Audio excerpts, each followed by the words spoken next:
heures par jour en moyenne, une grande partie pour le travail, beaucoup de programmation, donc mon taf se passe devant l'ordinateur. C'est à peu près quand je m'ennuie en fait.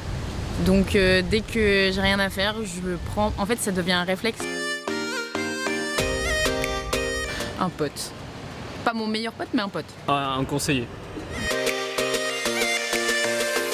Pour mon travail, j'ai pas le choix. Qu'on communique que par mail, par ordinateur ou par téléphone. De moins regarder de bandes annonces de films. Parce que je suis addict aux bandes annonces de films. Regardez des bandes annonces, c'est pas le film.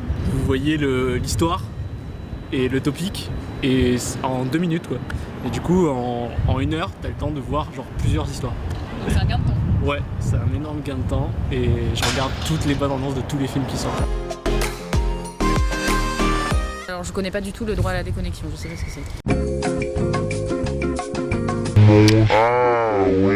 Les gens avec qui je communique n'ont pas mon numéro de téléphone portable perso. Donc effectivement, ça il est respecté et ce droit-là est respecté parce que de toute façon quand je rentre chez moi, je suis tranquille. Non, c'est pas du tout appliqué, je suis en recherche et du coup je travaille autant en dehors du travail qu'au travail. Et même je fais du télétravail, j'ai pas besoin d'être au labo.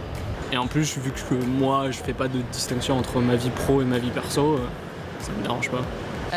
Pour la télé par exemple, là par contre ils se gênent pas du tout pour t'embêter le week-end ou après que tu sois parti du bureau. Et déjà c'était hyper stressant parce que le lendemain matin t'arrives au travail, tu te disais c'est pas possible quoi. Déjà le week-end c'est mon repos.